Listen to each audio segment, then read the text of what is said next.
I'm very pleased to be here and to see this event. I've been hearing about the construction of the manifesto and the construction of this group DiEM25 for a long time, and have in fact taken part in some elements of it. But I want to just very quickly give a slightly different perspective to which I think other speakers have given. Europe is a country, it's an interesting question. Europe is a conglomeration, a grouping of more than 500 million people. It is the most numerous such grouping in the world when combined with its GDP. So it has a significantly greater GDP than the United States, significantly greater than China, significantly greater than India. And yet, what do we see happening in Europe? Right now, as we speak, the United Kingdom and Italy are planning to invade Libya, planning to invade the coastal areas of Libya. Now, Italy is going to provide ground troops. The United Kingdom is going to provide air support. How did that come to be? How is it that that is not a European question?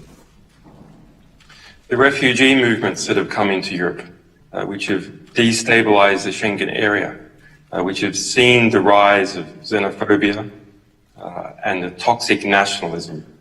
How did that come to be? It came to be because of the wars in North Africa. Some European countries took part in those wars, took part in them with the United States, with Saudi Arabia, with Qatar, with other interests. But did those wars ultimately fulfill European interests? The answer is no, they did not fulfill European interests. They introduced chaos in Europe. How is it that the largest country in the world economically, 500 million people, could not steer its way through its own interests? Similarly, Yanis has spoken about the economic situation in Europe. How is it that Europe has become economically sclerotic? When it looks like a child to the United States or the IMF to provide some kind of leadership, when it can't solve its own economic problems. The problem for Europe is its lack of integration, its lack of unity, its lack of coherence. The small amount of unity and coherence that Europe has now evolved out of the situation of the Second World War. It came about because of strategic and economic factors, but there was something else. There was a dream. There was a dream for what Europe could be, more than the strategic realities, more than the economic realities. And that is a dream that Europe has lost. And that is the lack of that dream is producing the fragmentation and the inability for Europe to govern itself that we see. It is permitting rogue states in Europe, states that compromise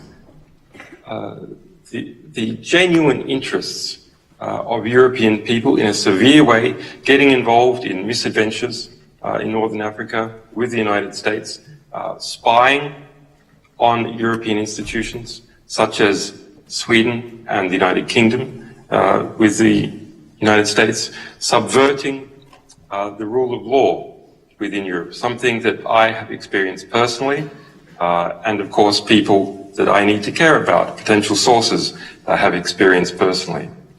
That collapse in the dream of Europe is something that cannot be permitted.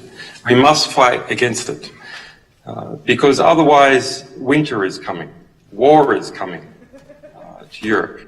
The end of Europe is coming to Europe, and either we must seize the day, and divert Europe from the course that it is on, or else we will have to suffer through a very harsh night.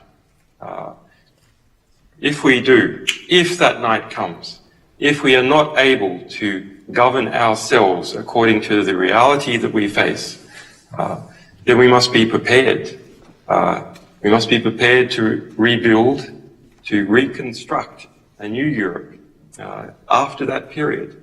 But there will be no chance of rebuilding unless they're ready. So either direction, either we get our act together and prepare to prevent the disintegration of Europe, we create a dream of a new Europe so that it does not disintegrate, so that the concerns and fears of Europeans can be satisfied by Europe in a political manner, so that they do not have to revert to nationalism, so they do not have to revert to alliances with the United States, so they do not drift off from the center of the European project. Or we manage to prepare for what is going to be a very long night. I would just like to add one more thing. Another way in which Europe has been unable to govern itself is the negotiations for the TTP and another major agreement called the TISA. The person put in charge of the European negotiations is who? Cecilia Malmström. Cecilia Malmström from Sweden. Cecilia Malmström, who wrote a book recently together with Eric Holder, the Attorney General of the United States, who's trying to prosecute me, amongst other things, who's been involved in prosecuting more whistleblowers together with Obama than all previous administrations combined. Cecilia Malmström is a committed transatlanticist. What kind of Europe, what kind of European structure puts in charge of negotiating the new economic regime that Europe and the United States is to share, a new legal regime which Europe and the United States is to share? Who puts that in the hand of a committed transatlanticist? That is not the good way to get a good deal. Europe will not have a good deal unless it acts, unless it manages to provide a dream that people can believe in and regain its coherency. So either we must face the realities of seizing the night and the day after, or we can act now and build this project, push for a new European constitution, and ultimately seize the day.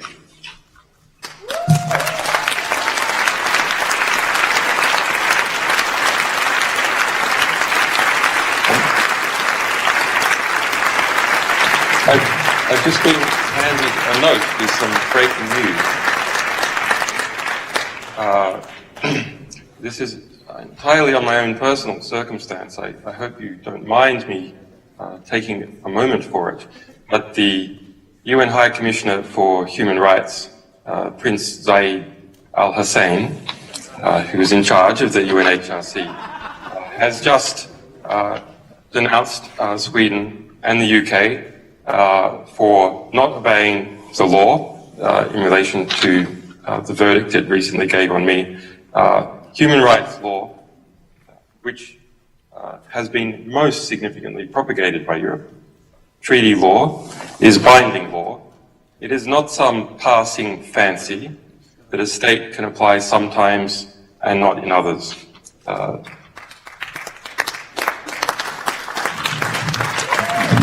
Julian, I hope you can stay with us. Maybe you can't, maybe you can. I hope you can for the remainder of tonight. By the way, this is not a video. He's there.